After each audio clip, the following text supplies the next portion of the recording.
যাকাত প্রদান করা। কি করা? যাকাত কি করা? প্রদান করা। এটা তার দায়িত্ব।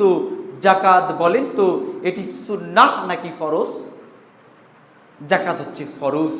যদি কেউ ফরজ কোনো ইবাদত অস্বীকার করে, হ্যাঁ তার উপর যাকাত ফরজ হয়নি, তার জন্য যাকাত দেওয়া গুরুত্বপূর্ণ নয়। কিন্তু যাকাতের নিসাব পরিমাণ সম্পদ অ্যাসেট আল্লাহ রাব্বুল আলামিন আমাকে দিয়েছে, কিন্তু আমি তার যাকাত বের করি না, তাহলে প্রিয় ভাই আপনি আর কাউকে ধোঁকা দিলেন না, আপনি নিজেকেই নিজে ধোঁকা দিলেন।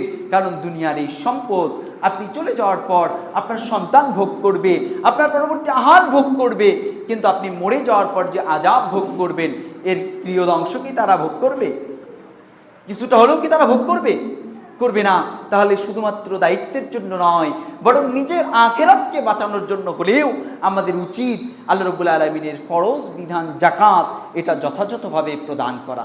কেননা যে মানুষের হকের ব্যাপারে সচেতন নয় সে কখনো মসজিদের হক আদায় করতে পারবে না।